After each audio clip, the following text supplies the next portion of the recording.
Welcome to Mega Wellness Summit. I'm your host, Nikki Jencen. I'm truly elated that I get to interview a woman who really is rocking it in the paleo world.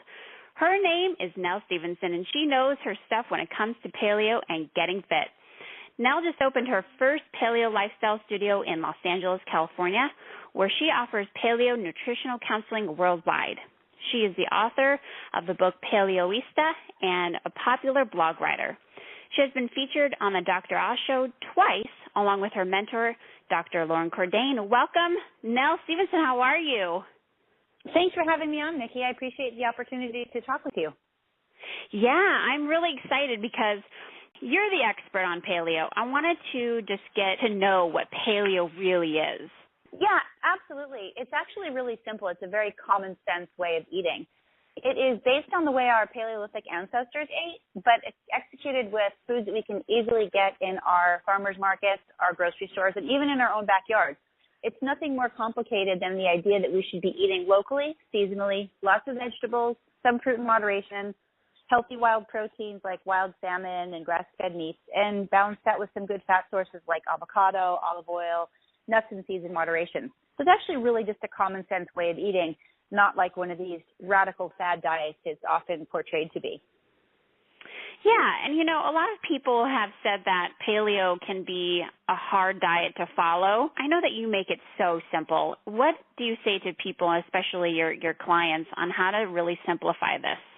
Well, the first thing to do is to cut out all the misconceptions and focus on what it really is. And when we look at it in terms of it's just simple, clean food, nothing packaged, nothing boxes, going back to roots, if you could have picked it and eaten it or killed it or eaten it or hunted and gathered it, it's probably more likely to be part of a healthy eating approach.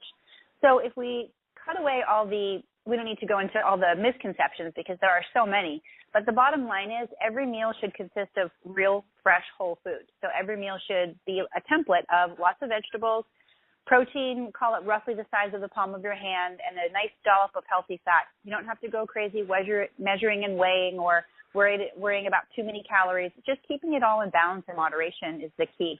That's what I love about paleo. I hated all the counting calories. I mean, that's just silliness. Just getting back to the roots is what's key. Now, I really want to get to know. I think so, too. Yeah. The one thing I do want to point out is when I say that you don't need to count calories, that doesn't mean that you can just eat a whole bag of nuts or, go crazy eating ridiculous amounts of steak in one sitting. That's not the idea. I mean, obviously that sort of is not common sense, but some people will say eat unlimited amount of fat or eat unlimited amount of protein. That's not actually the case. You do want to kind of keep it balanced. So again, if it doesn't make sense, it's probably not something you want to be doing. And people do tend to, that nut example is one really common one where people tend to eat way too many nuts just because they're not really paying attention to the fact that they're really high in fat, and often they're getting not the best quality nuts, roasted, salted, toasted in peanut oil, and that type of thing. So ideally, again, keep that macronutrient ratio in mind every time you're eating. I'm an athlete. I'm a paleo chef. I'm somebody who's always really loved being healthy, being active, exercising, racing, healthy food. I've always viewed food as being my art. I went to culinary school after I did my studies in exercise phys.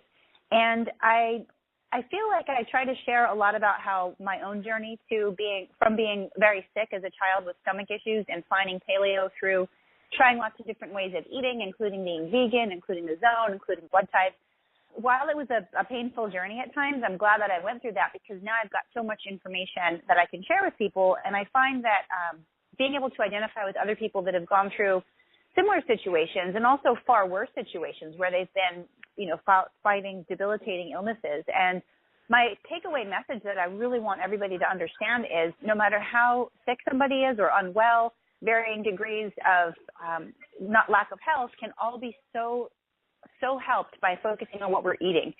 It's not to say that if you're very sick and you go paleo tomorrow, you're going to be back to 100%. It is a slow process, and certainly more so for some people than others.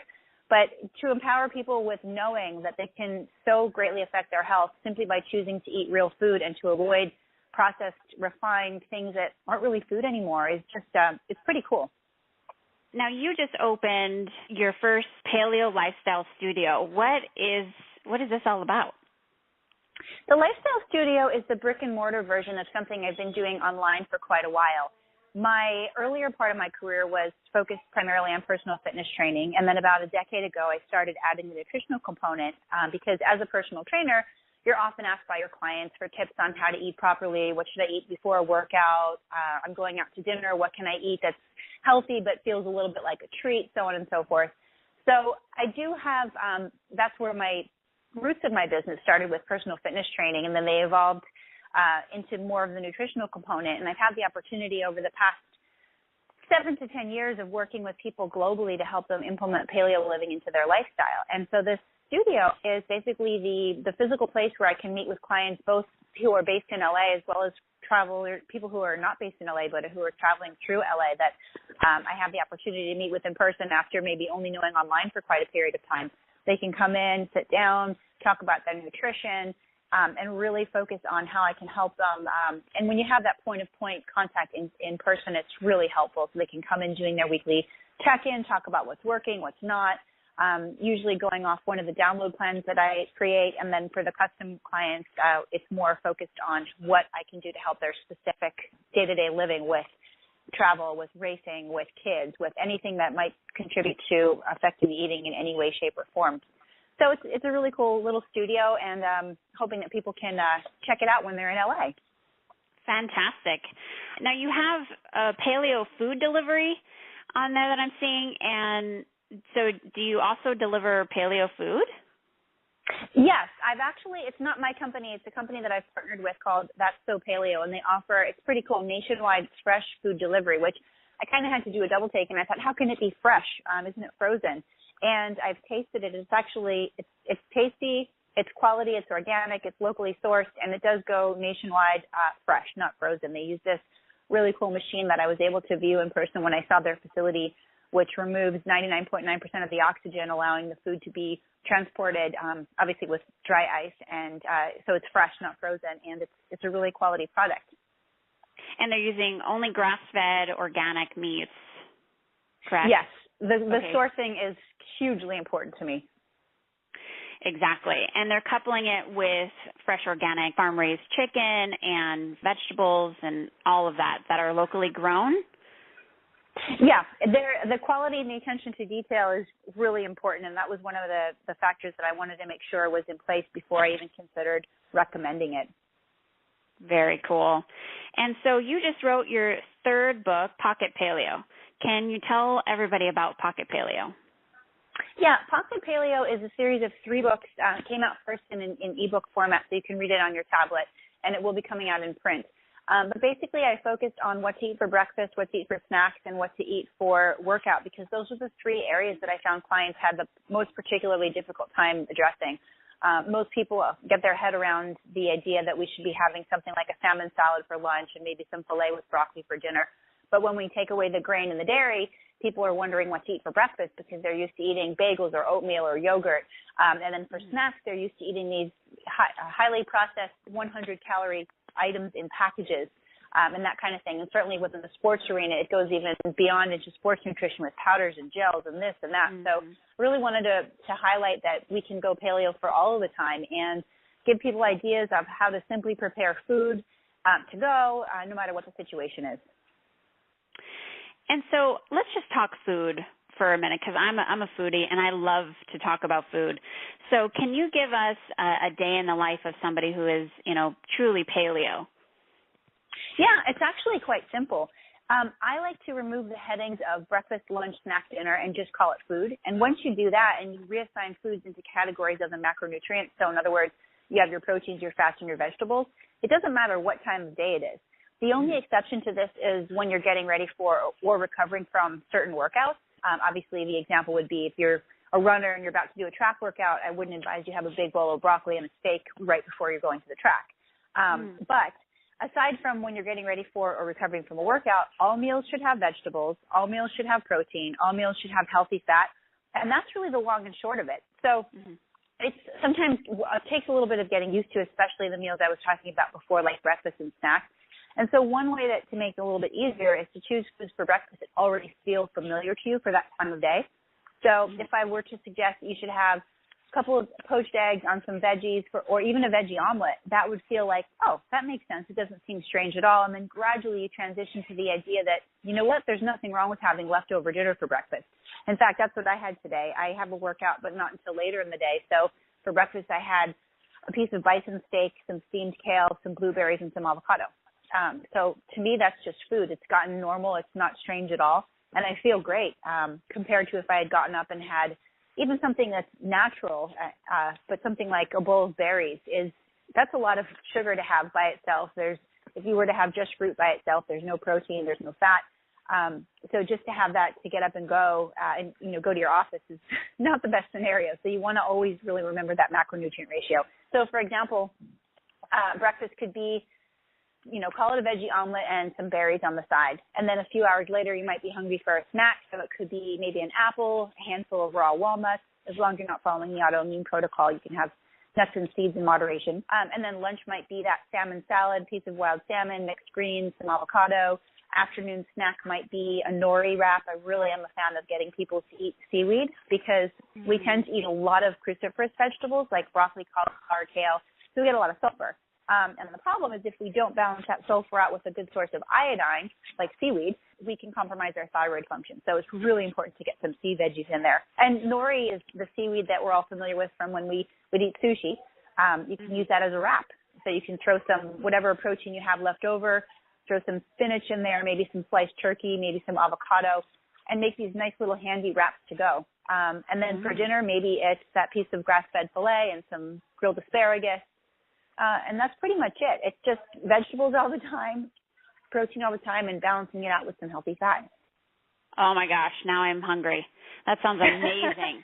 I wouldn't even have thought to put the nori wrap in there. That's awesome. That you just hit that right on the head. It's really just opening up your mindset to realize food is food or it's not food. So as little as possible, stay away from things that are boxed, packaged items. There are foods that I refer to as in a pinch. So say, for example, you're a businessman and you're traveling and you're going to be in meetings back to back and there's no way you're going to have access to fresh vegetables and protein and that kind of thing. Or same strategy that I use when I'm working with clients who are doctors or nurses who can't exactly say, oh, okay, I'm going to stop the surgery and take a lunch break. Sometimes there's choices that you have to make that aren't the best case scenario. And so for those situations, it still takes being a little bit creative. I'll often have those clients, for example, take the doctor or the nurse.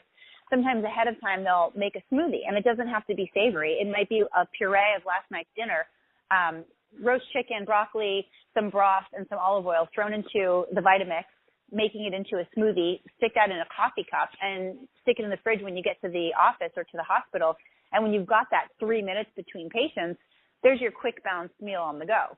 So it takes a little bit of preparation, but it's still doable, and it's worth spending maybe 1 hour a week doing some steaming, some baking of proteins, getting that stuff ready to go so that you have it readily available for you during the week and you don't end up in a situation where you're starving and there's no other option but whatever is in your office's break room or whatever food you might find at a roadside truck stop. I've been in that spot before where I have been overly hungry and then I start to crave sugar. And so then I start to go for something more sugary when I should be going for something more protein. That's an important thing to notice is even, like you said, ideally you don't want to get to that place where your blood sugar is dropping so low that you're falling into that category of feeling like you need sugar. The brain does need some sugar to function, but that's the key, some.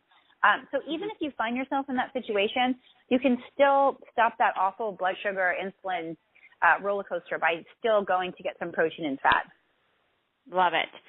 And so when we buy this really good quality, meat, it has to be grass-fed in order for it to be considered paleo or primal, correct?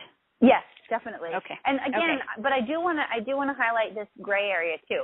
If you're in that situation, say for example you're traveling in a new place, you're not familiar with what the different restaurant offerings are, you don't have any, you've run out of the food that you brought with you, and you go to a restaurant and the choices are steak or pasta. Just a very simple example. I still think the steak is a better option than the pasta. It's not to say that I think grain-fed meat is a good option, but the bottom line is unless you are really living in a bubble, there are going to be times where you have to make a choice and choose the better option of two less than great options. And so that's kind of something you need to to keep in mind with the whole paleo approach, because I do recognize that when I was first starting to teach paleo, I was a little bit too dogmatic, and I don't want ever people to take away the message that it's 100% or nothing. And I mean, like I said, we're all going to sometimes be in a situation where there are 2 choices or 3 choices, and none of them are great, but we've got to pick the one that's the least offensive to the body. Gotcha. And you have a ton of recipes on your website, Paleoista.com. How did you come up with the name Paleoista? I love it, by the way. Oh, thank you. Well, I came up with the name about, probably in 2010 or 2011. And by that point, I had been following the paleo regime for about 5 years. And I feel like there's such a preponderance of the imagery of caveman diet, cavey this, cave woman that, and then a lot of people who perpetuate it with, that whole Fred Flintstone image or Wilma Flintstone. And there's nothing wrong with that. As long as the diet's being done properly, I think that's awesome. And everybody's going to respond to different types of imagery and that sort of thing. But I specifically wanted people to know that if you're not into the caveman aesthetic, which I'm not, you can still do this healthy way of eating. And I hate to call it a diet because it really is a lifestyle. But I just wanted people to get that it can be done, with style. It can be done in a modern manner. It doesn't have to be cavey. And so Paleoista came from pairing the word paleo with the word fashionista, and voila, there it was. Yeah, you really feminize it, and I love that, because then I feel like women can really identify it without having to think of like a, Geico commercial or something with the cavemen. So, yeah, exactly. And I mean, and the bottom line is, just to be clear, there's room for all of us. There's room for my approach. There's room for a caveman approach. There's room for a primal approach. It's just different iterations of different approaches that work for different people. And, my sticking point is I really wish that the different iterations of paleo would classify themselves accordingly. So, for example, one of the reasons I really love what Mark Sisson does is his approach is primal. He uses dairy. That's awesome. That's his approach. That primal means using dairy. The thing that I have more of a difficult time with is when people call something paleo that's really not paleo. Like paleo, but I also have sprouted grains. Well, that's not really paleo. That would be kind of like when I was vegan for 2 years. When I started eating fish, I couldn't call myself vegan anymore because you don't eat fish when you're vegan. So that's kind of the clarification, because to have an iteration of paleo with foods that are not part of the diet, I think the problem that it causes is people who would benefit from the real paleo don't get to try real paleo because they've heard their friend try a version which had butter and bacon and too many paleo treats. They've heard their friends say that they tried it, it didn't work. And so this person who, say, maybe has autoimmune conditions, who would really, really benefit from what paleo really is, doesn't ever try it because their friend told them it didn't work. So that's kind of where my passion comes from. It's not to say that, John or Joe or X or Y is wrong. It's just I want people to try what it really is because they can get really healthy from it. Would you suggest high protein before a workout? Well, it's not. I don't think that paleo is high protein or high fat. It's just higher than the US RDA recommends. As far as fueling for or recovering from a workout and how protein plays a role, it depends on the type of workout, the duration, the intensity, what time of day the person's doing it, and what type of goals the person has. So somebody who is a CrossFitter doing a workout at 6 o'clock in the morning is going to have a very different fueling and recovery strategy for somebody like myself who's an endurance athlete that's going out for a 6-hour bike ride. And I actually go into a lot of detail on that specific topic in Pocket Paleo for Workout. And the cool thing about that is I have the honor of connecting with Joe Friel, who's a world-renowned triathlon coach and also an old friend and colleague of Dr. Cordain. He and I were invited last April to go to Airbus in Hamburg to deliver the keynote speech on how paleo eating and activity can positively affect workplace productivity, which is amazing.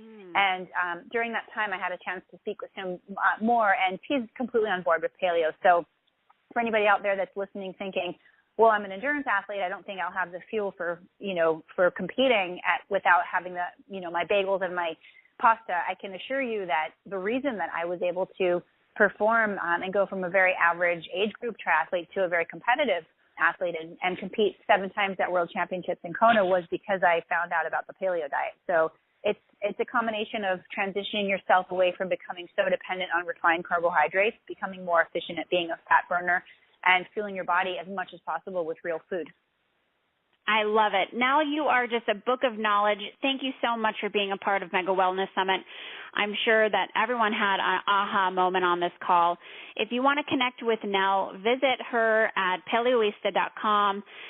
If you're in LA, send her a tweet at Nell Stephenson. And if you're on Facebook, she's at Paleoista. Nell, you are a gem. Thank you so much. Thanks, I really Nikki. appreciate your time. Thanks for inviting me to be on. No problem. Thank you.